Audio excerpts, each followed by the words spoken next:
Preces gerais. Oração dominical. Prefácio. Os Espíritos recomendaram que puséssemos a oração dominical no início desta coletânea, não somente como prece, mas também como símbolo.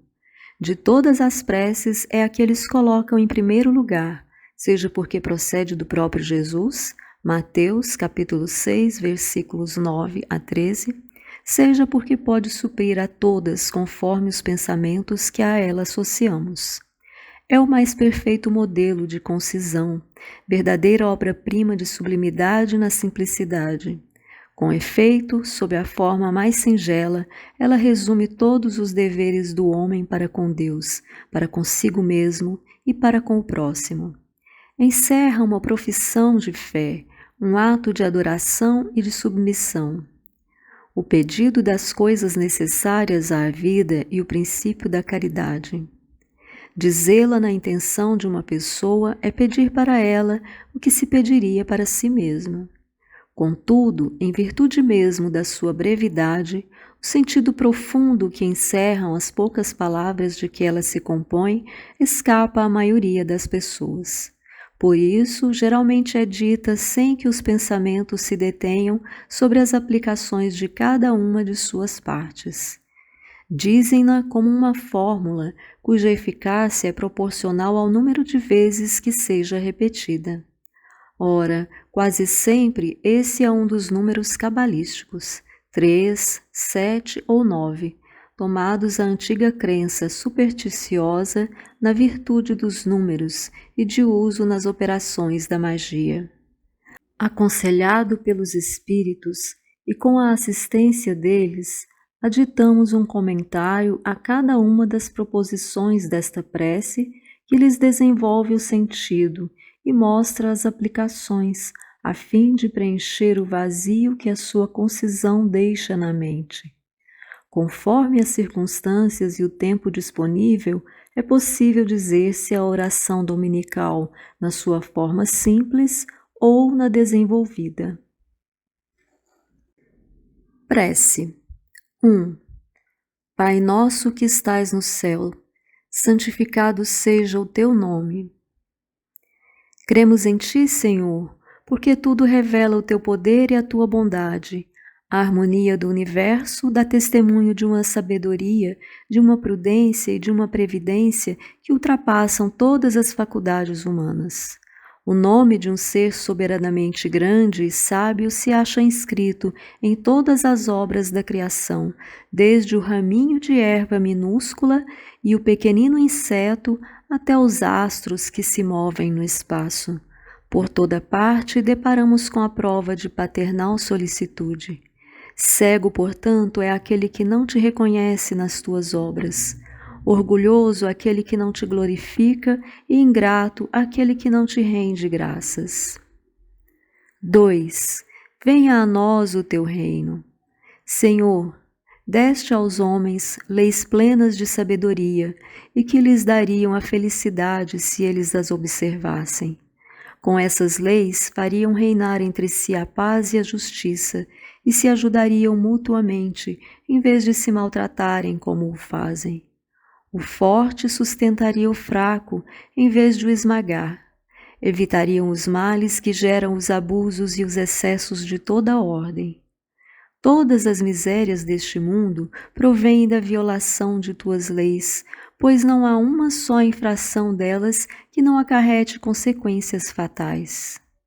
Deste ao bruto o instinto que lhe traça o limite do necessário, e ele maquinalmente se conforma. Mas ao homem, além desse instinto, deste a inteligência e a razão. Também lhe deste a liberdade de observar ou infringir aquelas das tuas leis que pessoalmente lhe dizem respeito, isto é, a liberdade de escolher entre o bem e o mal, a fim de que tenha o mérito e a responsabilidade das suas ações. Ninguém pode pretextar ignorância das tuas leis, pois, com a tua providência paternal, quiseste que elas se gravassem na consciência de cada um, sem distinção de cultos nem de nações. Aqueles que as violam é porque te menosprezam. Dia virá em que, segundo a tua promessa, todos as praticarão. A incredulidade, então, terá desaparecido. Todos te reconhecerão por soberano Senhor de todas as coisas, e o reinado das tuas leis será o teu reino na terra. Digna-te, Senhor, de apressar-lhe o advento, concedendo aos homens a luz necessária para os conduzir ao caminho da verdade. 3. Seja feita a tua vontade, assim na terra como no céu. Se a submissão é um dever do filho com relação ao pai, do inferior para com o superior, quão maior não deve ser a da criatura para com o seu Criador? Fazer a tua vontade, Senhor, é observar as tuas leis e submeter-se sem queixumes aos teus decretos divinos. O homem a elas se submeterá quando compreender que és a fonte de toda a sabedoria e que sem ti ele nada pode. Então ele fará a tua vontade na terra como os eleitos a fazem no céu. 4. O pão nosso de cada dia dá-nos hoje. Dá-nos o alimento para a sustentação das forças do corpo. Dá-nos também o alimento espiritual para o desenvolvimento do nosso espírito. O animal encontra a sua pastagem. O homem, porém, deve o sustento à sua própria atividade e aos recursos da sua inteligência, porque o criaste livre. Tu lhe disseste: tirarás da terra o alimento com o suor do teu rosto. Deste modo, fizeste do trabalho uma obrigação para o homem, a fim de que exercitasse a inteligência na procura dos meios de prover às suas necessidades e ao seu bem-estar, uns mediante o trabalho material, outros pelo trabalho intelectual. Sem o trabalho, ele se conservaria estacionário e não poderia aspirar à felicidade dos espíritos superiores. Ajudas o homem de boa vontade que confia em ti no que se refere ao necessário, não, porém, aquele que se compraz na ociosidade e desejaria obter tudo sem esforço, nem aquele que busca o supérfluo. Capítulo 25. Quantos e quantos sucumbem pela própria culpa, pela sua incúria, pela sua imprevidência ou pela sua ambição, e por não terem querido contentar-se com o que lhes havia concedido. Esses são os artífices do próprio infortúnio, e não têm direito de queixar-se, pois são punidos naquilo em que pecaram. Mas nem a esses mesmos abandonas, porque és infinitamente misericordioso. Estende-lhes as mãos para socorrê-los, desde que, como o filho pródigo, se voltem sinceramente para ti. Capítulo 5, item 4. Antes de nos queixarmos da sorte, indaguemos de nós mesmos se ela não é obra nossa. A cada desgraça que nos chegue, perguntemos se não teria dependido de nós evitá-la, mas lembremos também que Deus nos deu a inteligência para tirar-nos do lamaçal e que depende de nós o modo de a utilizarmos. Considerando-se que o homem se acha submetido à lei do trabalho na terra, dá-nos coragem e força para cumpri-la. Dá-nos também a prudência, a previdência e a moderação, a fim de não perdermos seus frutos. Dá-nos, pois, Senhor, o pão de cada dia, isto é, os meios de adquirirmos, pelo trabalho, as coisas necessárias à vida, pois ninguém tem o direito de reclamar o supérfluo. Se não nos é possível trabalhar, confiamo-nos à tua divina providência.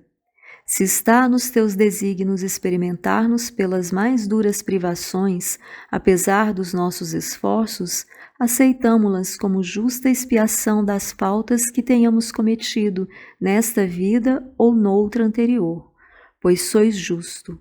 Sabemos que não há penas imerecidas e jamais castigas sem motivo. Preserva-nos, ó meu Deus, de invejar os que possuem o que não temos, nem mesmo dos que dispõem do supérfluo, quando não temos sequer o necessário. Perdoa-lhes se esquecem a lei de caridade e de amor ao próximo que lhes ensinaste.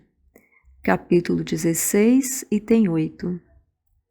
Afasta igualmente do nosso espírito a ideia de negar a tua justiça, ao notarmos a prosperidade do mal e a desgraça que por vezes cai sobre o homem de bem. Sabemos agora, graças às novas luzes que houveste por bem conceder-nos, que a tua justiça se cumpre sempre e a ninguém exclui, que a prosperidade material do mal é efêmera como a sua existência corpórea, e que terá reveses terríveis, ao passo que a alegria reservada àquele que sofre com resignação será eterna. Capítulo 5, itens 7, 9, 12 e 18. 5. Perdoa as nossas dívidas, assim como perdoamos aos que nos devem. Perdoa as nossas ofensas, assim como perdoamos aos que nos ofendem. Cada uma das nossas infrações às tuas leis, Senhor, é uma ofensa que te fazemos e uma dívida contraída que cedo ou tarde teremos de saldar. Pedimos-te que nolas perdoe pela tua infinita misericórdia, sob a promessa que te fazemos de nos esforçarmos para não contrair novas dívidas. Tu nos impuseste por lei expressa a caridade, mas a caridade não consiste apenas em assistirmos os nossos semelhantes em suas necessidades. Também consiste no esquecimento e no perdão das ofensas. Com que direito reclamaríamos a tua indulgência se nós mesmos não a aplicamos em relação àqueles de quem nos queixamos? Dá-nos força, ó meu Deus, para sufocar em nossa alma todo ressentimento, todo ódio e todo rancor. Faze que a morte não nos surpreenda guardando no coração desejos de vingança. Se te aprouver tirar-nos hoje mesmo deste mundo, faze que possamos apresentar-nos diante de ti puros de toda a animosidade, a exemplo do Cristo, cujas últimas palavras foram em favor dos seus algozes. Capítulo 10. As perseguições que os maus nos afligem fazem parte das nossas provas terrenas. Devemos aceitá-las sem nos queixarmos, como todas as outras provas, e não maldizer dos que, por suas maldades, nos abrem o caminho da felicidade eterna, visto que nos disseste, pela boca de Jesus, bem-aventurados os que sofrem pela justiça. Bendigamos, portanto, a mão que nos fere e humilha, uma vez que as mortificações do corpo nos fortalecem a alma e seremos exaltados por efeito da nossa humildade. Capítulo 12, item 4. Bendito seja teu nome, Senhor, por nos teres ensinado que nossa sorte não está irrevogavelmente fixada depois da morte, que encontraremos em outras existências os meios de resgatar e de reparar nossas faltas passadas, de cumprir em nova vida o que não podemos fazer nesta, para nosso progresso. Capítulo 4, capítulo 5, item 5. Assim se explicam, afinal, todas as anomalias aparentes da vida. É a luz que se projeta sobre o nosso passado e o nosso futuro, sinal evidente da tua justiça soberana e da tua infinita bondade. 6.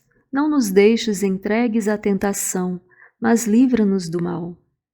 Dá-nos, Senhor, a força de resistir à sugestão dos espíritos maus que tentem desviar-nos do caminho do bem, inspirando-nos maus pensamentos.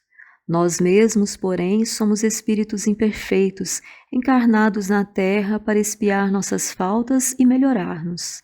A causa primeira do mal está em nós mesmos e os espíritos maus apenas aproveitam os nossos pendores viciosos, nos quais nos entretêm para nos tentarem. Cada imperfeição é uma porta aberta à influência deles, ao passo que são impotentes e renunciam a toda tentação contra os seres perfeitos. Tudo o que possamos fazer para os afastar é inútil, se não lhes opusermos inabalável vontade no bem e absoluta renúncia ao mal. Portanto, é contra nós mesmos que precisamos dirigir os nossos esforços. Só então os espíritos maus naturalmente se afastarão, porque é o mal que os atrai, ao passo que o bem os repele. Veja-se adiante, prece pelos obsediados.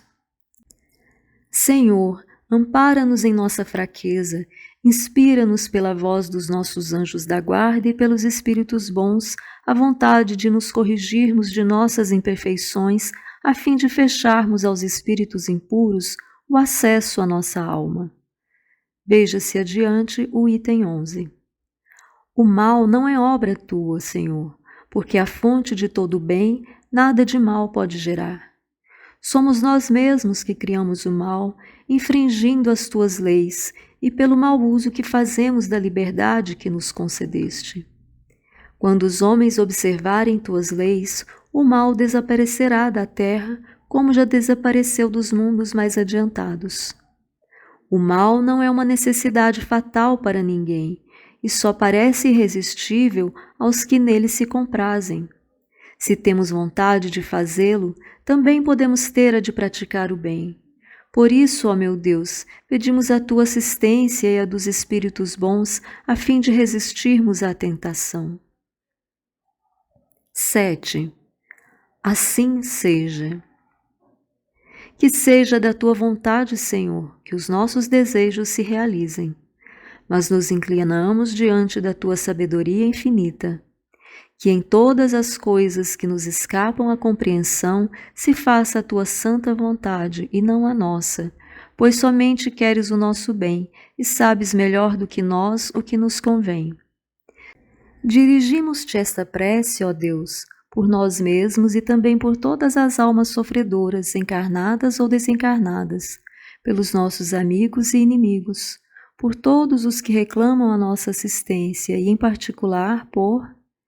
Diga o nome da pessoa a quem quer beneficiar. Para todos, suplicamos a tua misericórdia e tua bênção.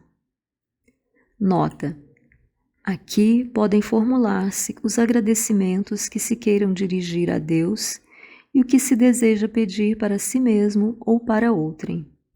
Vejam-se adiante as preces dos itens 26 e 27. Assine nosso canal, compartilhe, ajude-nos a divulgar esse trabalho.